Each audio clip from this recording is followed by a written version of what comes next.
I've also found that if my hands are very cold, it's difficult for me to play. So sometimes I'll run them under hot water if it's before a performance and when I have a cold backstage, get them kind of working a little bit better. And then from there, once I've kind of got, the guitar back, in my hands, I'll just start playing as fast as I can, even if it sounds terrible. With getting this hand going, just like...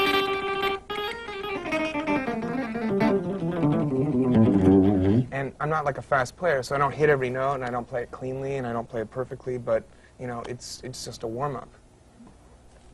We were talking about octaves earlier. Right.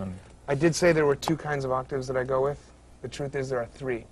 And the third type would be an octave pedal, which the one I have here is made by Boss again.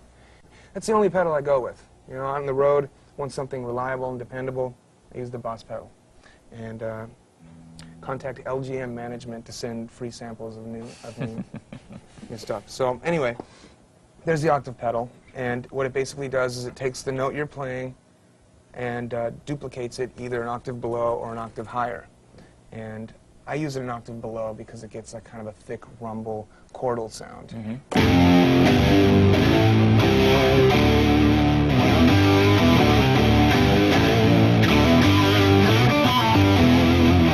And basically you can play rhythmic sounding stuff with the octave pedal on and just use one note. Whereas there's a song that we cover called Red Hot Mama. It's a Parliament Funkadelic tune.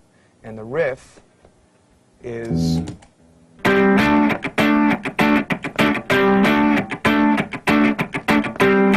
even with the muting still.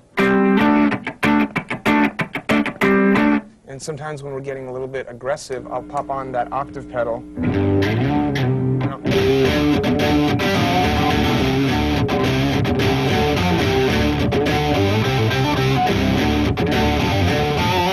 And it's just a cool sounding thing, and I use it in a guitar solo for the song Shallow Be Thy Game. And it just kind of adds like a thick ugliness that I really enjoy. And in the solo, it sounds something like this.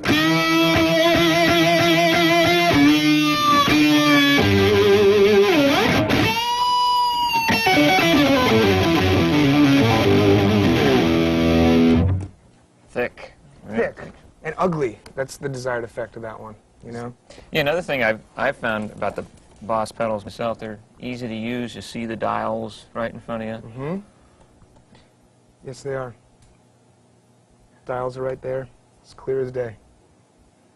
What to do with those dials, though? That's the question. Okay. There's a song, you're talking about Tearjerker, aren't you? Okay. Yeah, that's what I meant to say. What I like about these is I know it's on because little red light comes on. That's very important. And, I know musicians, if you look at Flea's stuff over there, you probably can't get a good look at it. He's got lights and things. He doesn't know what any of that stuff means. At least I know what these lights mean. And if I see a red light, that means this pedal is on.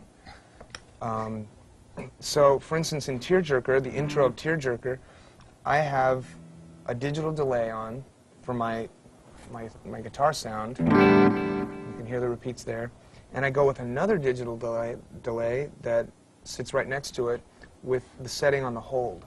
So what I'll do is I'll play a note and then hit the hold button. Oh. You hear that? Yeah. It keeps going forever if I want. And then my guitar has the other delay on it. I don't know if this is making sense.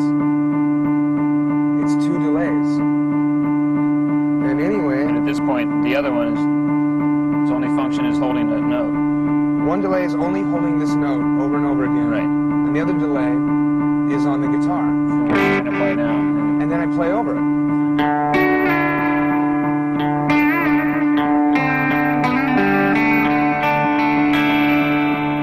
And that's what the intro to Tearjerker is. Well, sounds like a sitar type. That's the desired effect. And then what I do while that is going, I'll turn it down a little bit, is I play the bulk of the song on top of it.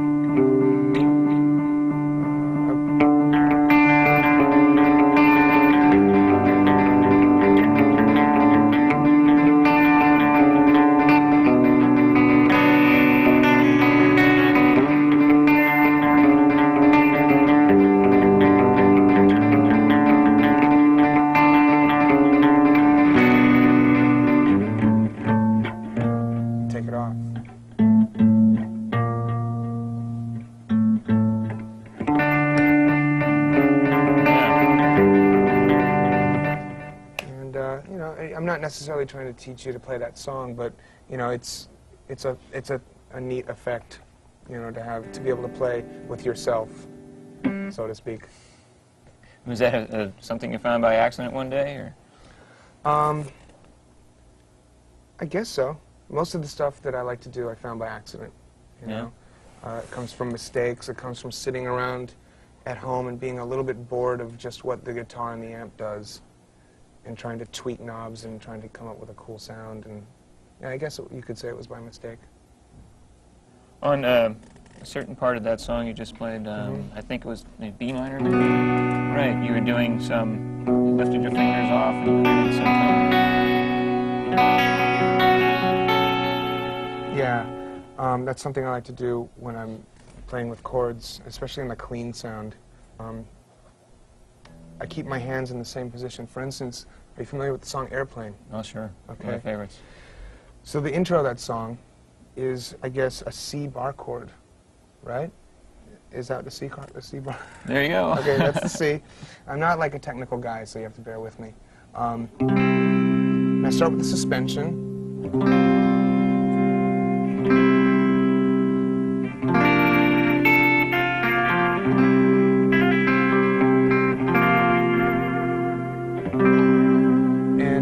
Yeah, what I think you were talking about is the movement within the chord itself. You know, the suspension is obviously the addition of the pinky on the second string here. Mm-hmm. Right. But more importantly than that, I experiment as I'm playing. Sometimes I'll lift the whole I guess what is the part of the chord. I guess I'll lift off, have it open, and then just experiment around in there.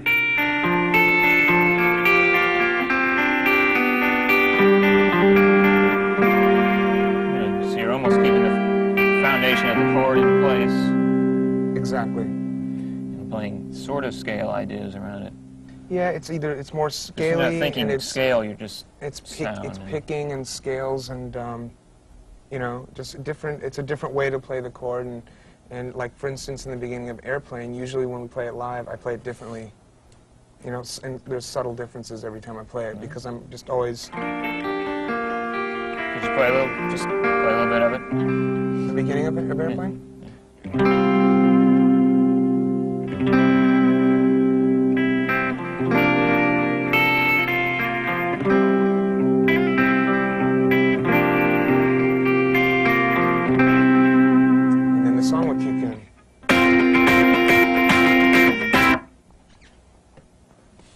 Really enhances the next section change that you threw off here. Yeah, it's kind of it's similar to what we discussed in Warped, where it's an intro that's primarily unrelated with the remainder of the song, and it you know, it lays a nice groundwork so that the bulk of the song can kick in, and I guess it almost sounds more exciting than if it wasn't there because there's something to compare it to.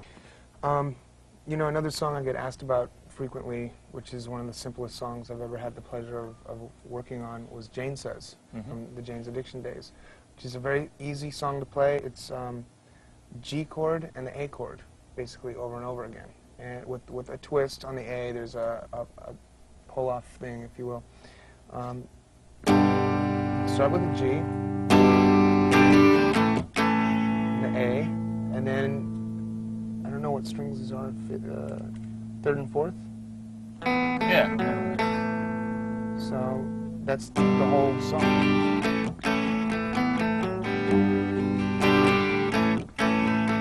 A little mute there. You know, a little mute. It's very simple. But again, you're adding to that simple basic chord with a couple of colored notes. That's to keep it from sounding like Over the Hills and Far Away.